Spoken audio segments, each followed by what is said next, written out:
Candidato, diante do que tem acontecido equivalente, né? A equivalência da reforma previdenciária que aconteceu aqui no Estado, das posturas de privatização das águas, que também foi reproduzida em parte aqui no Estado inicialmente, como o senhor se coloca nesse espaço de continuidade de governo que tenta se deslocar da imagem do bolsonarismo, mas se cerca de um apoio de base bolsonarista e se aproxima de posições que atingem diretamente a população?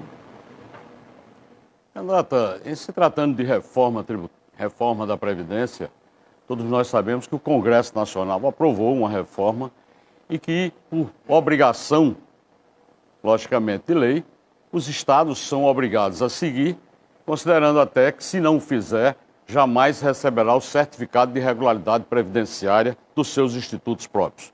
Então, nós resolvemos aqui na Paraíba fazer uma reforma previdenciária que minimamente atingisse a todos os paraibanos e beneficiários. Aliás, brigamos muito durante a aprovação lá em Brasília, todos os governadores, para que efetivamente essa reforma não prejudicasse aqueles, principalmente os mais necessitados e de menor renda.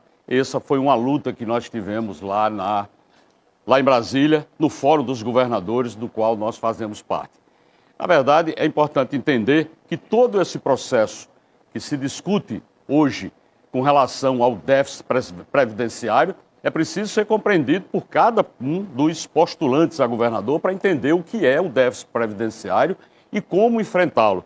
Nós estamos enfrentando, sim, com uma postura correta de gestão fiscal desse Estado, fazendo com que o déficit seja reduzido a cada ano que passa, para que a gente possa ter a segurança, logicamente, de pagar em dia e pagar principalmente a reformados e aposentados.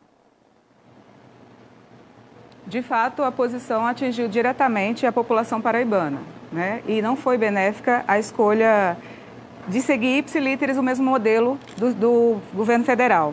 Mas penso que seja importante afirmar aqui, nós do PSOL estamos apoiando a candidatura do presidente Lula pela necessidade explícita de retomarmos um caminho democrático e de retomarmos uma razoabilidade administrativa no nosso país.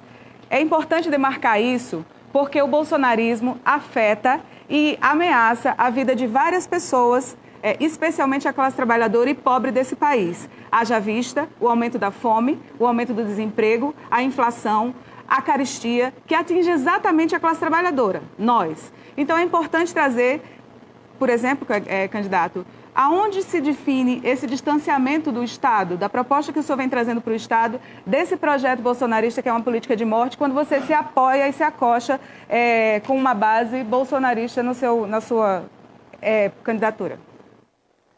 Candidata, a política é feita exatamente pela união de pessoas que têm convergência sobre determinadas pautas. É evidente que as diferenças, e essa é a grande diferença de conceito que eu tenho sobre a política, e não dos extremismos que nós vivemos hoje, que leva inclusive a violências, como nós vivemos e tivemos e presenciamos lá em Foz de Iguaçu. Esse tipo de política eu não faço. Eu faço a política do diálogo, eu faço a política de envolver pessoas.